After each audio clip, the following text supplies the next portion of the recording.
So, Em, what's a family? I think a family is people who live with each other and love each other. This is my family. Well, part of it, all made possible through adoption.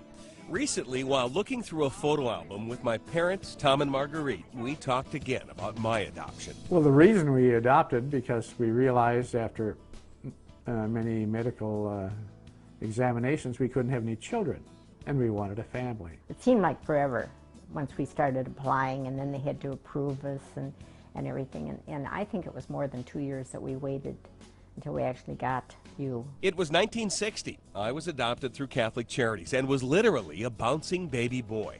See, the check my parents wrote to cover the cost of adoption bounced. You cost us a lot of money. It was $150, and we didn't have any money in the bank, and that's the reason it bounced. So you are really a bouncing baby boy. Who's this? That's Kevin, your dad. My parents later adopted 2 more children, my sister Kathy and brother Mike. Mom and Dad always told us we were special kids. They chose us. I just think we wanted you so desperately that it was special for us. Is there any difference between an adopted family and say, a birth family? Well, we don't think so. That never enters our mind that there's a difference. These children that we adopted we consider ours. And if they're adopted or through birth, I don't think it makes any difference.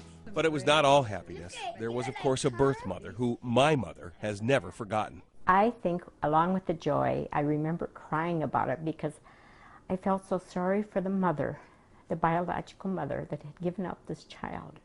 Why is that? It must have been very hard.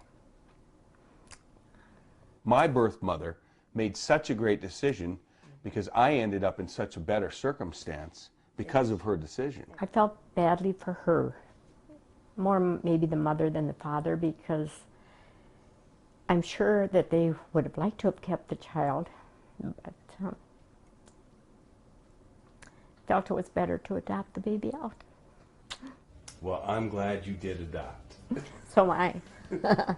And my parents will tell you years later they discovered another unexpected benefit of adoption: grandchildren. What advice would you have for others who are considering adoption and maybe a little hesitant? I don't think you should have any hesitation, none whatsoever. Looking back on it, I don't know if we had any. I don't think we did. And I would say right now, shouldn't be any hesitation. Just do it. Got any regrets? Here's your chance to say it in front of everybody else. None at all. It's been great.